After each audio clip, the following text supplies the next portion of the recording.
Ser podcast. Hoy por hoy noticias. Ser podcast. Hola, muy buenos días. Donald Trump intenta amedrentar a España, amenaza con hacerle pagar cara su negativa a invertir el 5% del PIB en defensa porque dice Trump que esto es injusto. Para intentar reconducir al gobierno español le advierte de que va a doblarle los aranceles, de que está dispuesto a declararle una guerra comercial, porque en realidad para el presidente de los Estados Unidos esto no ha ido nunca de seguridad, ha ido siempre de comercio. But it's vital that this additional money be spent on very serious military hardware, not bureaucracy, and hopefully that hardware is going to be made in America because we have the best hardware. Dice Trump que lo importante es que los aliados de la OTAN gasten el dinero en armamento, en equipo militar de verdad, no en burocracia, y que las armas que compren sean hechas en Estados Unidos. La amenaza está lanzada y entonces, ¿ahora qué? Se habló ayer de la imagen de un Pedro Sánchez más solitario de lo habitual en cumbres de este tipo. Se le vio entrar solo e ir directo a su asiento, hacerse la fotografía de grupo un pasito más allá que el resto. Sergio Soto, buenos días. ¿Qué tal, Ángeles? Buenos días. Antes, algunos medios habían declarado a Sánchez el villano de la OTAN, así tituló Político. Lo decían de España y de su postura, y a eso se agarró Trump, a que España está sola. La quatrième remarque que je voudrais faire sur ce sommet.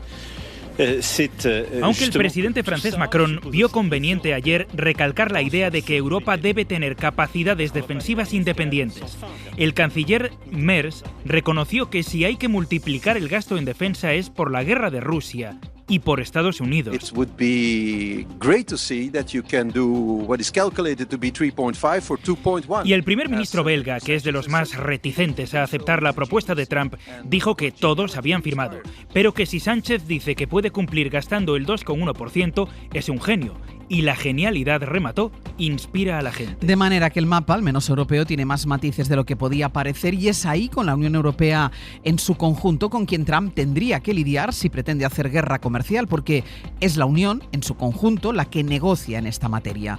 Compuesto todo esto, relevante, ¿qué tiene que decirle el gobierno a Donald Trump una vez recibida su amenaza? Guillermo Lerma, buenos días.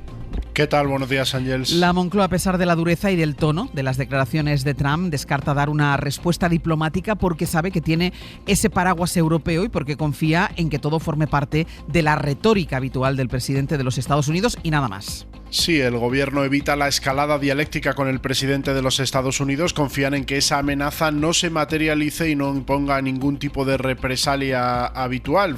Recuerdan en la Moncloa que más allá de las declaraciones, Trump no se ha opuesto a la posición de España sobre el gasto en defensa, ni a puerta cerrada durante la cumbre, ni durante la reunión previa con la OTAN.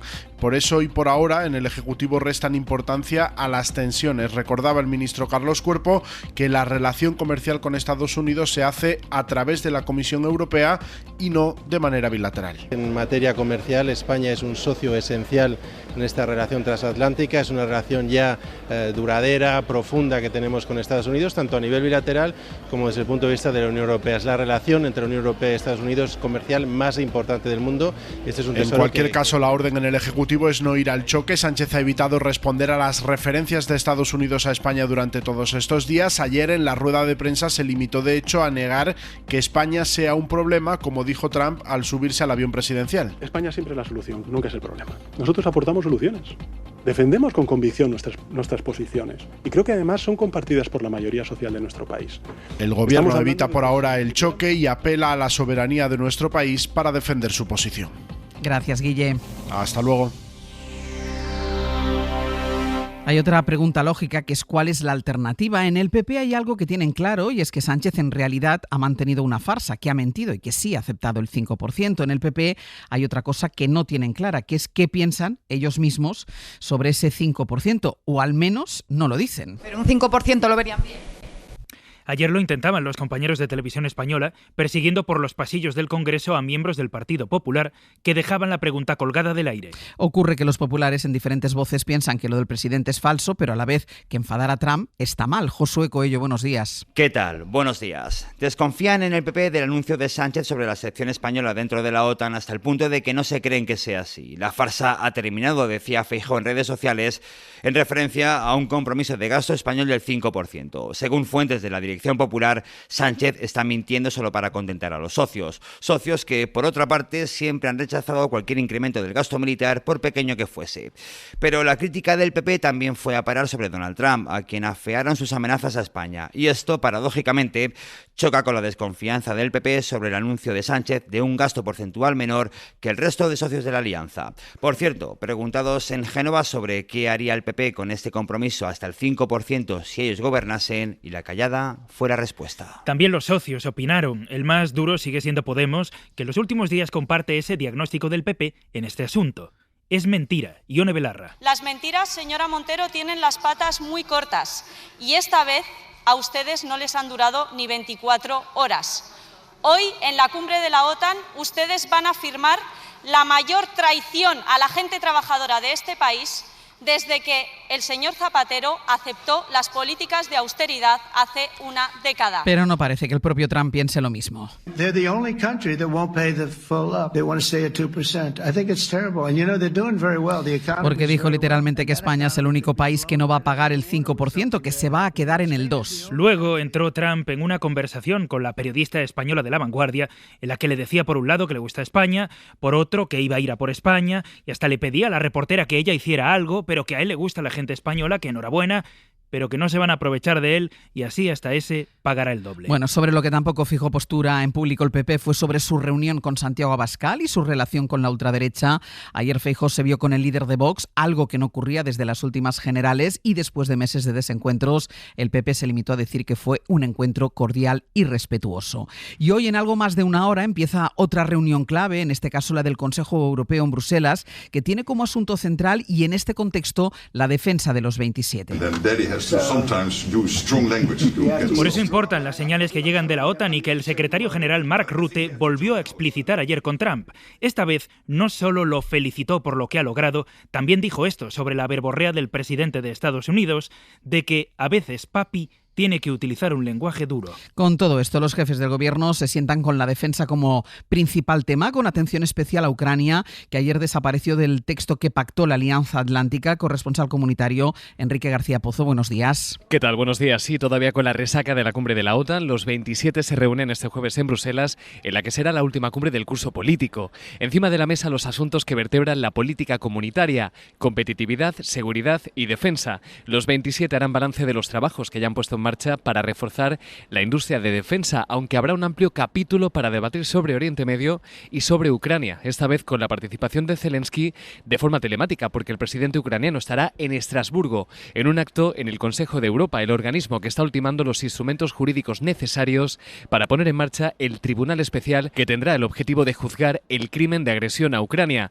Sobre Oriente Medio, los líderes se sientan a la mesa con la mirada puesta en Irán, y lo harán también después de que la alta representante presentara sus conclusiones sobre el acuerdo de asociación con Israel, y con la decisión de los ministros de Exteriores de analizar ese trabajo estas semanas y aplazar hasta el próximo Consejo de Exteriores cualquier tipo de medida. Hoy por hoy noticias. Ser Podcast. Ayer conocimos la declaración de bienes de Santos Cerdán, ahora en el centro de una trama de corrupción. Llamó la atención que el exsecretario de Organización Socialista declara tener menos dinero ahora que cuando empezó la legislatura. Pero sobre todo que en esa documentación no aparece nada de la constructora Servinavar, de la que la UCO dice que Cerdán tiene el 45%. Y otro asunto que ha tensado al PSOE en las últimas semanas es todo lo relacionado con Leire Díez, la exmilitante que iba por ahí ofreciendo tratos con la Fiscalía, personas encausadas. Bueno, con ella participaba en algunas de esas ofertas el empresario Javier Pérez Dolcet. Ahora la Fiscalía Anticorrupción pide que lo procesen por defraudar más de 30 millones de euros en subvenciones. Isabel Vega, buenos días. Buenos días. Anticorrupción ha solicitado en la Audiencia Nacional el procesamiento del empresario Javier Pérez Dolcet y otras 13 personas por delitos societarios en torno a su empresa, el Grupo CED, pero también por blanqueo de capitales y por un fraude en las subvenciones que se cifra en más de 30 millones de euros. Se trata del empresario ahora célebre por su colaboración con Leire Díez, la exmilitante socialista que fue grabada ofreciendo a imputados tratos con la Fiscalía a cambio de trapos sucios de funcionarios públicos. Entre ellos está el fiscal que empuja esta causa. En su escrito, al que tuvo acceso la SER, sostiene que Pérez Dolcet y los investigados recibieron ayudas públicas en préstamos y subvenciones maquillando los requisitos para conseguirlas y a sabiendas de que no cumplirían su parte. Además, le sitúa en una mecánica de vaciado de capitales que llevó a CED a la insolvencia desviando el dinero a otras sociedades a golpe de facturación falsa. Ahora tendrá que decidir el juez. Hoy además el Tribunal Constitucional vuelve a reunirse ya para lo que se espera que sea la deliberación definitiva y la votación sobre la ley de amnistía. Si todo va según lo previsto, la ley saldrá adelante con los votos de la mayoría progresista del Constitucional. Miguel Ángel Campos. El Pleno del Constitucional concluyó ayer, después de 3 días de debates, que la actual ley de amnistía, por los hechos acontecidos durante el procés independentista de Cataluña, tiene encaje en la Constitución española. En un debate menos tenso de lo esperado, porque Arnaldo, Espejel y Tolosa, 3 de los 4 magistrados de la bancada conservadora, apenas participaron, la mayoría progresista defendió ayer que el articulado de la ley se ajusta a los preceptos establecidos en la Carta Magna, por lo que son partidarios de rechazar el recurso del Partido Popular contrario a la norma aprobada por el Legislativo. La ponencia definitiva de la vicepresidenta Inmaculada Montalbán será votada hoy jueves, según fuentes del Tribunal de Garantías, y enriquecida con numerosas ideas que han sido abordadas y tenidas en cuenta durante los 3 días de plenario. Por cierto, que la Sala de Apelación del Supremo confirmó ayer su decisión de no amnistiar ni a Puigdemont ni al exconseller Toni Comín por el delito de malversación, lo que abre la vía a que ambos puedan acudir de amparo al Constitucional. Finalmente está previsto que sea hoy cuando el Gobierno central y el de Canarias firmen el acuerdo por el que el Ejecutivo se hará cargo de 827 menores solicitantes de asilo que se encuentran actualmente en las islas. Con esto, el Gobierno espera cumplir con la orden del Supremo. Ambas instituciones crearán además un comité para evaluar cada caso de manera individual. Nicolás Castellano. El acuerdo que se firma finalmente este mediodía entre el Estado y el Gobierno de Canarias en Santa Cruz de Tenerife hará efectivo que 827 menores solicitantes de asilo que están ahora mismo en los centros dependientes del Gobierno de Canarias se van a dar de alta en el sistema de atención humanitaria de solicitantes de protección internacional dependiente del Ministerio de Migraciones. Semanalmente se va a reunir además el Comité Interadministrativo que se ha creado para estudiar caso por caso de estos chavales. Se estudiará entre el Ministerio de Migraciones, Inclusión y Política Territorial y también el Gobierno de Canarias para dar una solución caso por caso individualizada para cada uno de estos niños y niñas.